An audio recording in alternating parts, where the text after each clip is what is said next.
Jake Torkson, and I did this presentation on dice.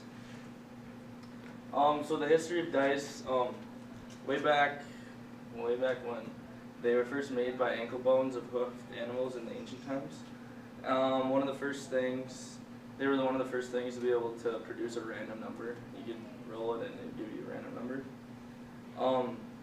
A lot of times back in the ancient days, they said that the gods controlled the outcomes. So then they always, like, when they would roll it, they said, oh, God put that there, or they're gods. So then they would often use that to make important decisions, such as selection of rulers or division of property. So that's kind of major stuff that would happen based on the roll of a die or dice. And then there's a quote from Stephen Hawking in the Pickover book that says, not only does God play dice, but he sometimes confuses us by throwing them where they can't be seen. Some more history. Oldest dice were found along with a 5,000-year-old backgammon set in southeastern Iran in a famous city known as Burnt City. And it got its name due to the area where the city was located. It was destroyed by fires 4 times before they finally ultimately abandoned it in 2100 BC.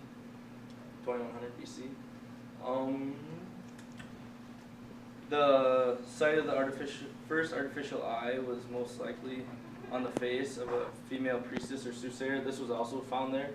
So you could tell that they were, fairly well advanced for their society, even though it was 2,000 years before Christ. And then just some important dates that I found that might be just interesting. 1333 BCE, before the Common Era, dice were found in King Tut's tomb in Egypt. So obviously, I think the Egyptians are they're known for their gods big time, so obviously they believed in them as well. In 400 BCE, the oldest writings of dice were found.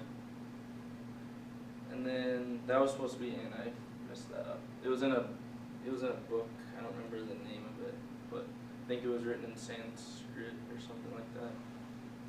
In 300, the first 20-sided die was found during the Ptolemaic Age in Egypt. 1000 AD, dice were buried in mounds of Viking graves. So obviously it wasn't just one society that believes in these. It went on and on and on to the point where it was before Christ, and now we're talking AD. 1600, dice were first thought to have been used in math by Galileo and Girolamo Cardano. And then, just in the previous century now, the 10-sided die was patented in the US in 1906, and then the first 100-sided die was invented in 1985, So in math, obviously dice are a big part of just probability. So this is kind of obvious, but for an n-sided die, the probability of rolling any number is 1 over n. So you have a 20-sided die, it's 1 over 20, 6-sided, 1 over 6. And then, but if you roll 2 dice, to find the probabilities, you multiply the probabilities together. So chances of getting a 2 and then a 3 would be 1 over 6 times 1 over 6. But then if you add them together, then you take the total number of outcomes, and then that's the denominator. And then on the top you would say, so you can get 7 the most, so then you get 7, I think, but 1/6 of the time. Then dice are used a lot in games, so just some of the games that either I've used or found important ones on the internet. Left, center, right, or just LCR. My family's played this game a lot, where everyone kind of starts out with like 3 quarters, and then somebody starts, so you roll 3 dice. So if I roll 3 dice right now, I got a 5, 6, and a 2. And 1 through 3 means that you keep your quarters. So I would keep 1 quarter, 2, and then a 5 means you pass to the left, odd, and then a 6 means you pass to the right. And then if you got a 4, then you would put 1 coin in like a bowl in the center. So in order for somebody to win the game, they would have to every quarter would have to be in the center eventually, and then the person with the last die would have to roll something other than a. So if I rolled a 5 right at the end, you'd pass my quarter to the left. And that person would roll and get a 5 again, so it would keep going around. So everyone kind of still has a chance towards the end.